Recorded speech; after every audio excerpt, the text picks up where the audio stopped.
Good evening to all of you, and thank you for joining us on 13 Plus. I'm Mary Coleman. We're going to dive right into some of your stories for this evening. We talked about valley fever last night, and we want to talk about it again as it is such an important issue in southern Arizona. Now, fungal diseases are surging across the U.S., and that includes valley fever here in Arizona. It's tricky to treat, and there's no vaccine for it. 13 News reporter Rebecca Taylor breaks down the numbers and shows us how climate change is making that number even worse. Scientists say there's already evidence that valley fever is thriving due to climate change. Across the U.S., the number of cases rose from 2,200 in 1998 to 20,000 in 2019. Here in Arizona, where 2/3 of valley fever infections are contracted, cases rose 600%. But these CDC numbers are likely underreported due to low test rates and people being misdiagnosed. Fungal diseases are studied much less than bacterial or viral diseases, and there are currently no vaccines available for fungal diseases. Morgan Goris, a scientist at Los Alamos National Library, says climate change may impact the fungus that causes valley fever in two ways. The first being where it can live. Warming temperatures may allow the fungus to live in areas further north. The disease is mostly limited to the southwestern United States right now, but in about 20 years, states like Nevada, Utah, and Colorado may become new hotspots.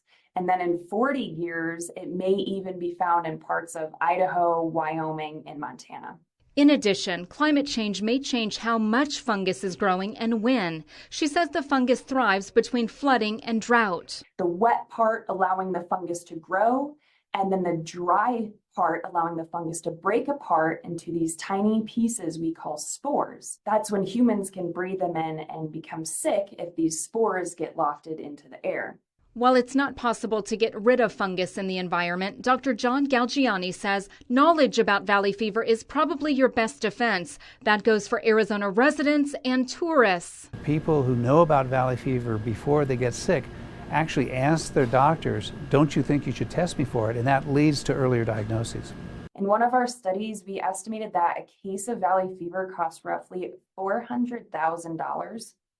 And the annual average total costs across the United States are $3.9 billion per year.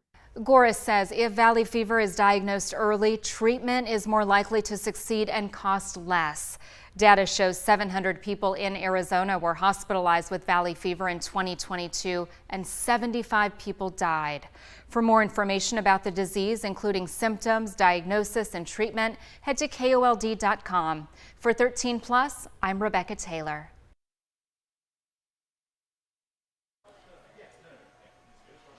And veterinarians in southern Arizona are warning that valley fever is also on the rise in many pets. It's most often found in dogs, but indoor cats can be infected too. We know they are working on a vaccine for them, and we've been updating you on that and will continue to do so. In our second story for this evening, according to AARP, nearly 3 in 4 members across, ages 50 and older carry some form of debt, especially when it comes to credit cards. Our investigator, Carice Jackman, explores different ways that you can not only shrink your debt, but also just avoid it altogether.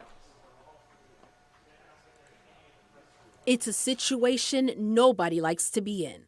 Large debt constantly increasing. It's why the AARP examined debt among older Americans ages 50 and up. They found nearly 6 in 10 of adults carry credit card debt balances month after month. We found that people over the age of 50 are carrying credit card debt more than any other type of debt at this moment. The survey also found that housing costs are the most commonly cited reason for debt, both for homeowners and renters. The cost of vehicles, everyday expenses, and the loss of a job because of a disability or an illness are also major factors.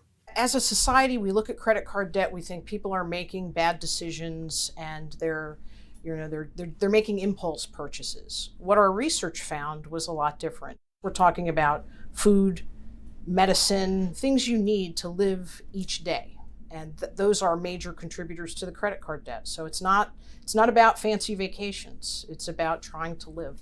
What's the emotional toll that credit card debt or just debt among 50 and older, what kind of emotional toll does it take on somebody? A lot of people reported that they're feeling stress, and about 25% of the people who said their debt was a major problem a lot of them are saying they're depressed. So it can lead to mental health issues as well as physical issues. So it's a burden. Truwinski says the biggest way to stop debt from growing is to start with a budget. Know how much money you have coming in, and then look at where it's going as you're making payments every month. If there's anything you can cut back on, consider doing that. She also says the best time to start reducing debt is now.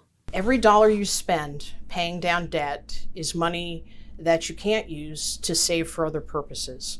And we all need to save for retirement. It's about delaying spending today if you can, so that you can put your savings to other uses and benefit from the compounding of your investments and your savings. And if you feel embarrassed because you have a large amount of debt on your shoulders, Truwinski says, don't get discouraged. I would say take the shame out of the equation, because the reality of life is that we all have debt at some point or another. And sometimes the debt is not because we made a bad decision, and sometimes it is. But regardless of the cause of the debt, you can take steps to address it, and you shouldn't feel bad about it. You should feel hope for the future. So remember, think, plan, budget, and act. Debt may climb, but so can your plans to get rid of it. With this Watching Your Wallet, I'm Carice Jackman.